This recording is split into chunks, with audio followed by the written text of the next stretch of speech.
Analisis bentuk gangguan berbahasa, faktor penyebab, dan bagaimana solusinya.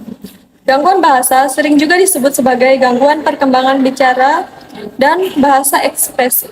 Gangguan bahasa dapat terjadi jika komunikasi seseorang menyimpang jauh dari bahasa yang digunakan oleh anak normal.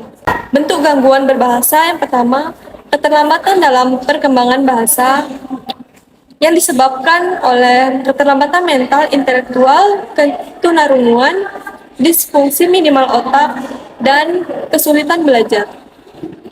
Yang kedua, afasia.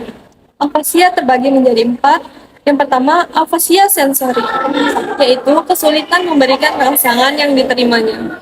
Yang kedua, afasia motoris, yaitu kesulitan pada cara menulis. Yang ketiga, afasia konduktif, yaitu kesulitan dalam meniru pengulangan bunyi-bunyi bahasa. Yang keempat, afasia anestesi, yaitu kesulitan dalam memilih dan menggunakan simbol-simbol. Yang ketiga, kelainan organ bicara, yaitu meliputi lidah yang pendek, kelainan bentuk gigi dan mandibula atau rahang bawah, kelainan bibir kuning, dan kelainan laring. Yang keempat, gangguan pendengaran. Penyebab gangguan pendengaran bisa karena infeksi, trauma, atau kelainan bawaan. Yang kelima, gangguan emosi dan perilaku. Biasanya menyerta pada gangguan disfungsi otak minimal sehingga tidak mudah untuk dikenali.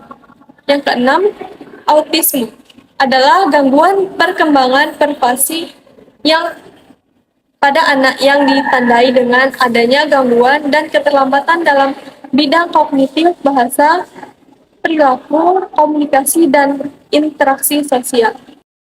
Penyebab gangguan berbahasa. Penyebab gangguan berbicara dan bahasa sangat banyak dan luas. Semua gangguan, mulai dari proses pendengaran, penerus impuls ke otak, otot, atau organ pembuat suara.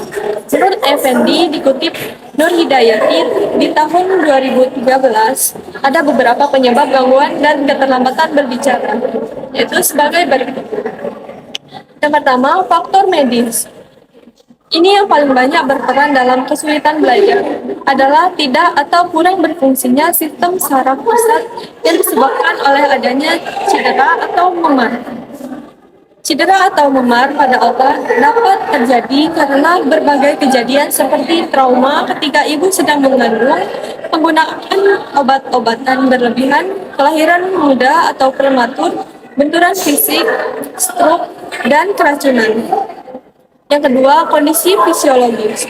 Kondisi ini adalah kemampuan dari organ-organ yang terkait dalam menjalankan fungsinya untuk mendukung kelancaran anak dalam meniti tugas perkembangan bicara dan bahasanya. Yang ketiga, kondisi lingkungan. Lingkungan keluarga hendaknya menciptakan situasi yang kondusif untuk memberikan kontribusi positif bagi perkembangan bicara dan bahasa anak. Peran aktif orang tua dan keluarga dalam memberikan stimulasi verbal dapat mendorong anak untuk lebih meningkatkan kualitas atau kuantitas kemampuan bicara dan bahasanya. Penanganan atau solusi dalam gangguan berbahasa. Penanganan gangguan bicara diawali dengan identifikasi klien seperti riwayat kesehatan, kemampuan berbicara, kemampuan mendengar, kemampuan kognitif, dan kemampuan berkomunikasi. Kemudian dilanjutkan dengan diagnosis gangguan yang dialami pasien.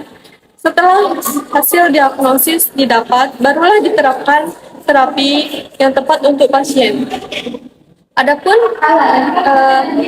solusinya, yang pertama, terapi bicara.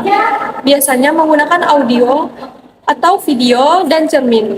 Terapi bicara pada anak-anak biasanya menggunakan pendekatan bermain boneka, bermain peran, dan memasang gambar atau kartu.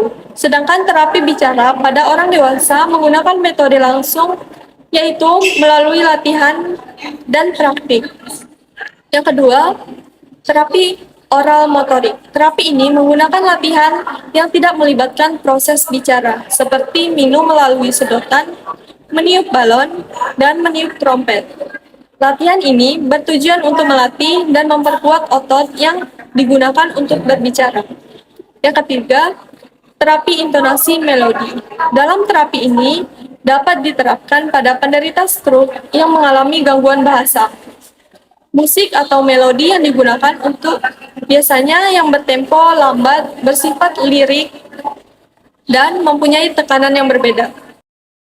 Apa hubungan antara psikologi dan linguistik? Psikologi dan linguistik memiliki hubungan yang erat karena keduanya sama-sama mempelajari aspek-aspek yang berkaitan dengan manusia dan cara mereka berkomunikasi. Psikologi mempelajari tentang jiwa manusia, termasuk proses mental, perilaku, dan kepribadian. Sedangkan linguistik mempelajari tentang bahasa, termasuk struktur, makna, dan penggunaannya. Psikologi dan linguistik adalah dua bidang studi yang berbeda, tetapi mereka terbagi hubungannya erat karena dampak signifikan terhadap kognisi, perilaku, dan perkembangan manusia. Persimpangan disiplin ilmu ini dikenal sebagai mengeksplorasi sebagaimana bahasa diperoleh, diproses, dan digunakan oleh individu dari perspektif psikologis.